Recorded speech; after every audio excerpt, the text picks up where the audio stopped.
Picture this, okay?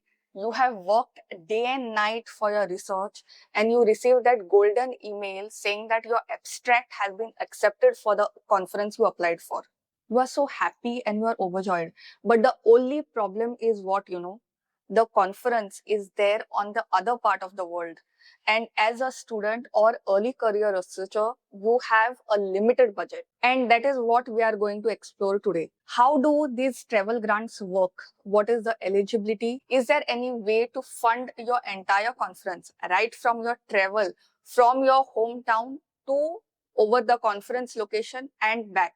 What is the eligibility criteria? What is the exact funding amount?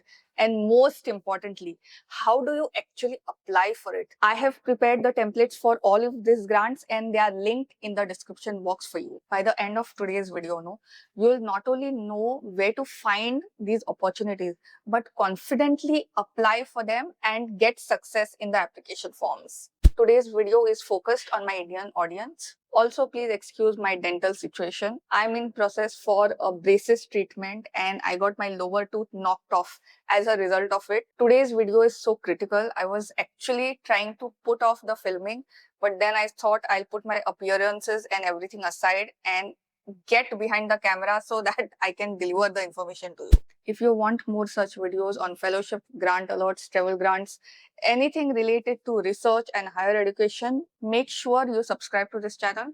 I post thrice a week and my content is really good. It is high quality. So what are we waiting for? Without further ado, let's begin. First, we have INLEX travel grants. Okay, I'm referring to my notes over here, so please excuse me for that. The target group is registered PhD students at Indian universities, or institutes. Then, as far as the eligibility is concerned, you need to have your first class bachelor's and your master's degree. So, if you are enrolled for your PhD, these two criteria will automatically be covered. You have your reasonable travel allowance, your maintenance expenses. Okay, maintenance expenses is the expense which you get once you reach over there to sustain your place. Then, if you need any funds for buying materials and making copies of relevant literature or health insurance, up to 500 USD. I'm flashing all of this on the screen, so please have a look. If you feel the speed of this video is fast and you are not able to understand, please pause the video at these time frames. This grant is for humanities and social sciences, and as far as application is concerned, it happens online. It happens once a year, and once you get the grant, the visit should be realized within 9 months. Okay, so once you apply and you get the approval of the grant, you should be doing your visit, whether it is for conference or for any inter-country research internship. You should be doing it within 9 months. The next is ICMR International Travel Grant. If you are planning to present your paper, even chair a session for faculty members or for researchers, or delivering a lecture or a keynote, whether it is a conference, seminar, symposia, or a workshop. And it is also eligible for young scientists or researchers.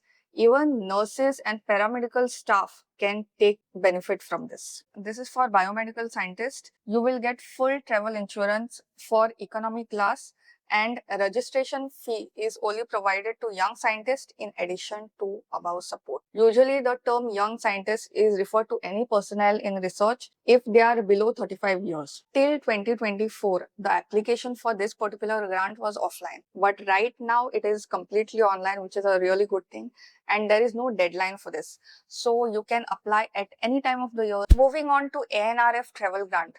This is also called as SERP travel grant, by the way. So anyone who is an Indian researcher who wants to present a research paper in an international scientific event, whether it is conference, seminar or workshop held abroad out of India. Secondly, young scientists below 35 years of age.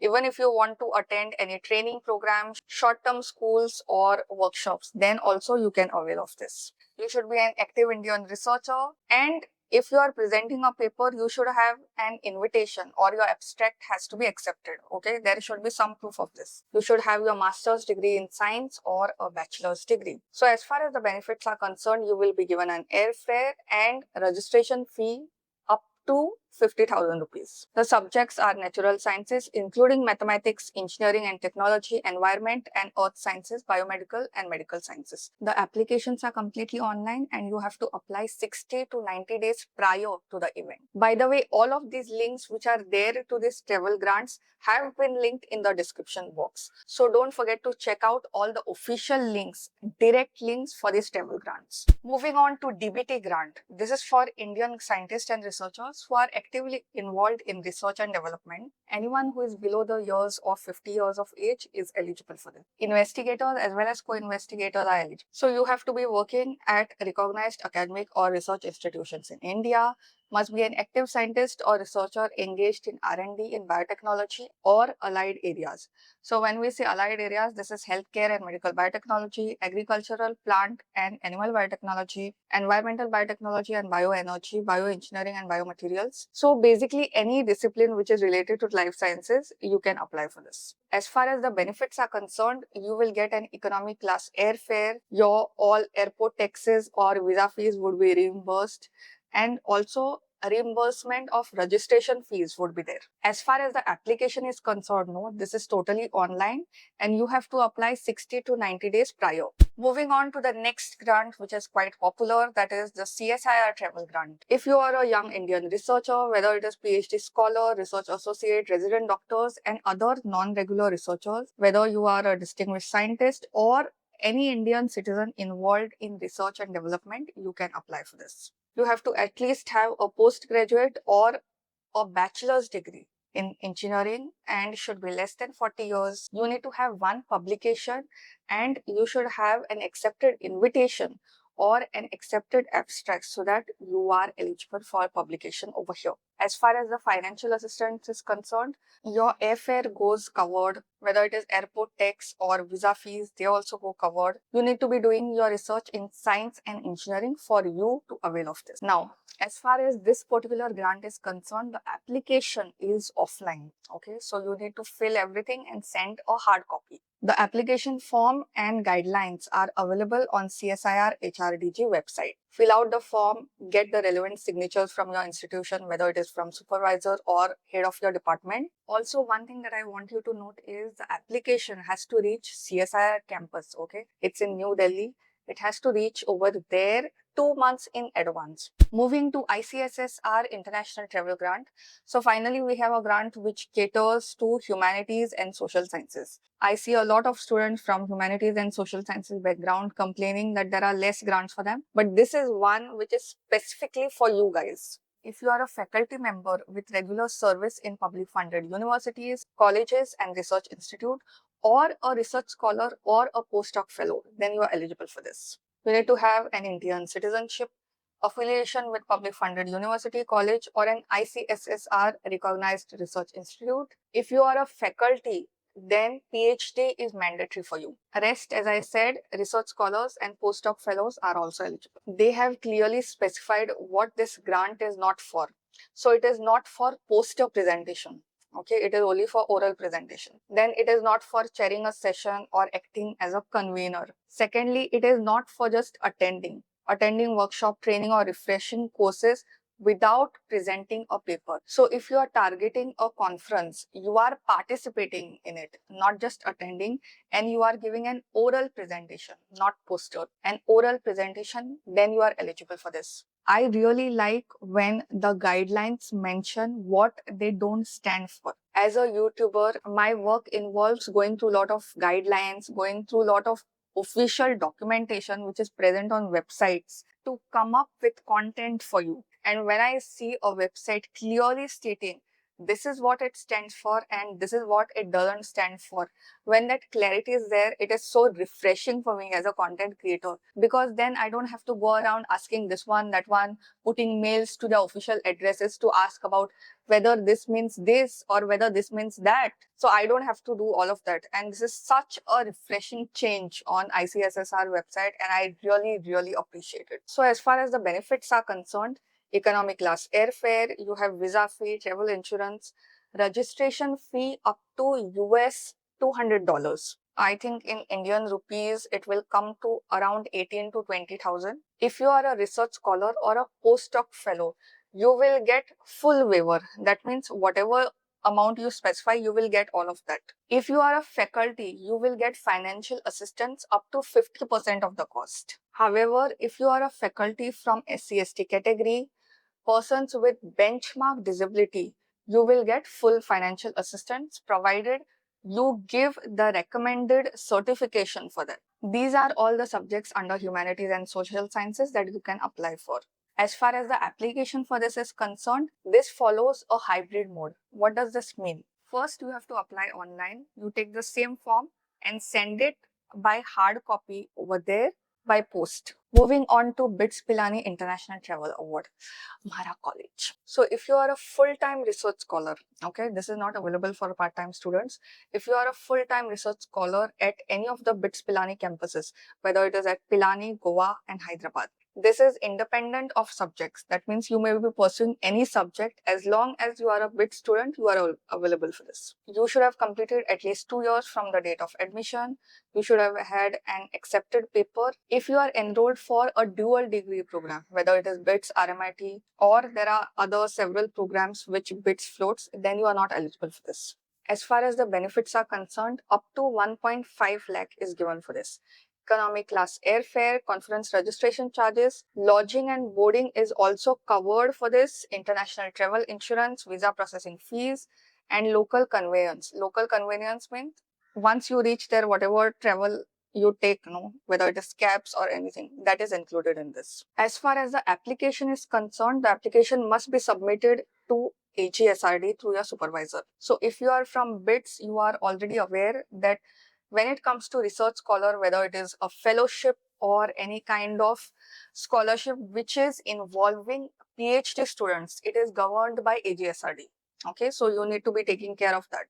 The application has to be submitted 3 months in advance, and after attending the conference, the student must submit a comprehensive report and all relevant receipts for reimbursement. One thing that I want to tell you is BITS offers international travel grant, okay, which I've just explained, and it also offers domestic travel grants. So if you have an international conference within this country, then also you are eligible for a travel grant from BITS, and I have explained the details in this video.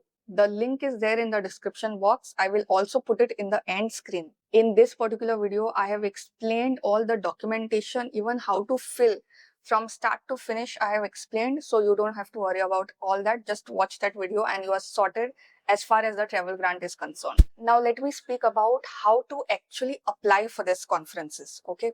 Now one thing that I have to tell you, whenever you apply for any travel grant, you should have an invitation or an offer letter. That means you have applied for the conference and you have an abstract accepted or some form of communication that shows that now you can go ahead with this presentation. Second thing that I want to tell you is these grants work on reimbursement basis. First, you have to pay from your own pocket. Then after coming from the conference, you prepare something called as a claim sheet. It means you are going to put all your expenditures in there and then you submit, and then you get whatever amount you have spent back from the government or the institute. Once you apply for grant, don't just book tickets from Amazon and different other providers. Why? Because most of these grants require you to book tickets from a particular vendor.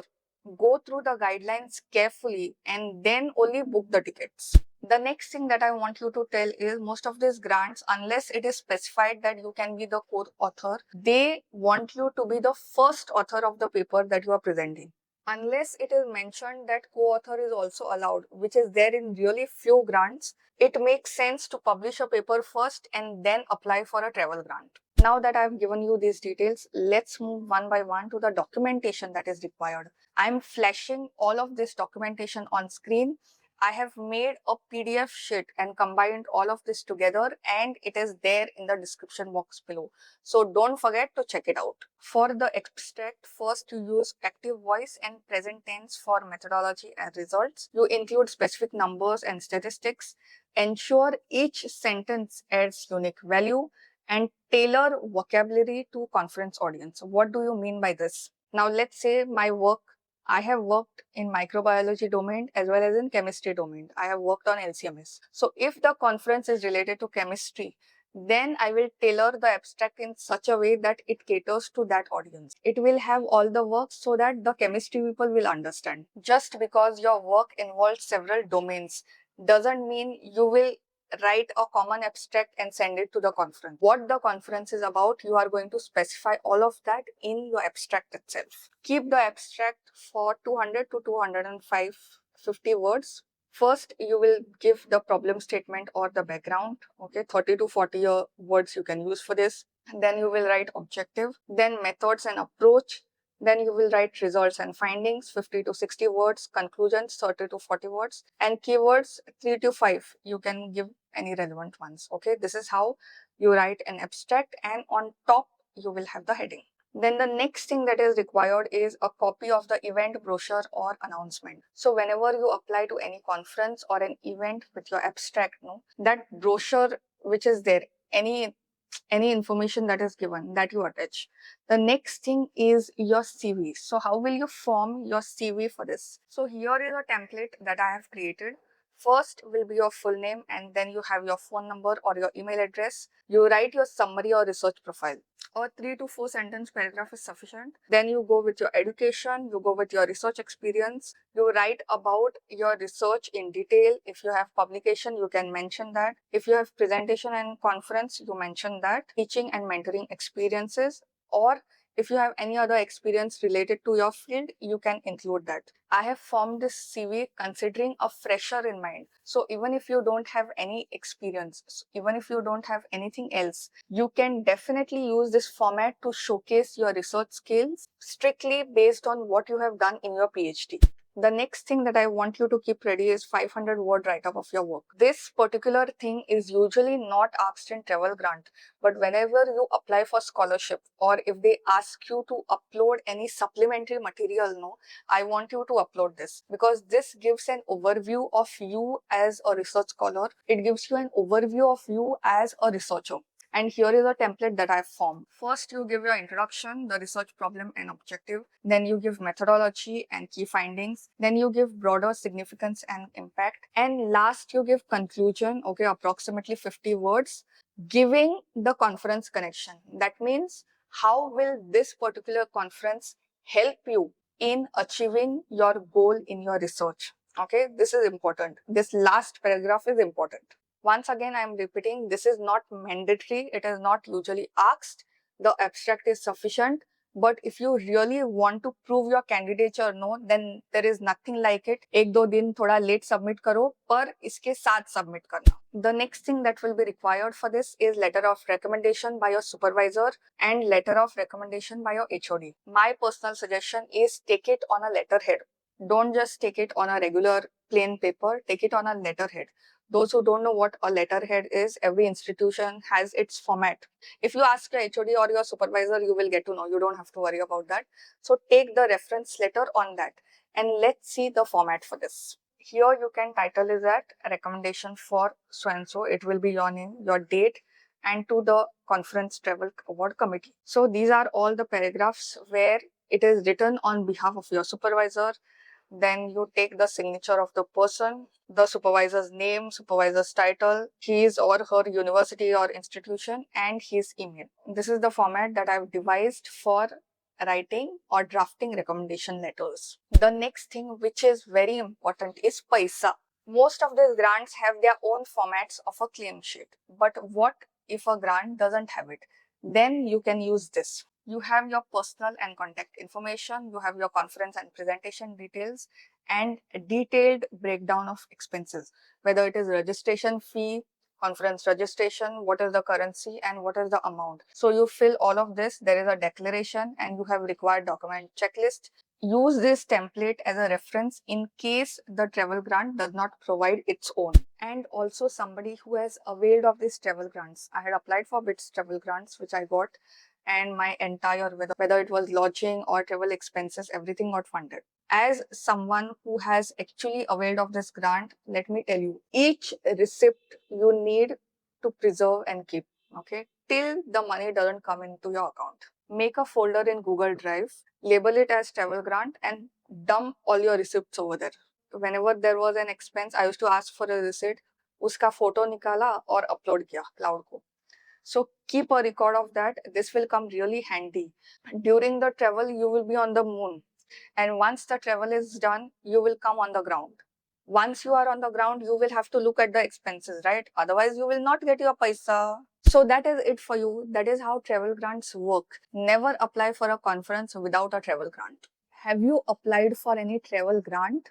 How was your experience? Share below. Also, I have done another video compiling all the other travel grants together, and I want you to watch it. I'll see you there. Till the next video.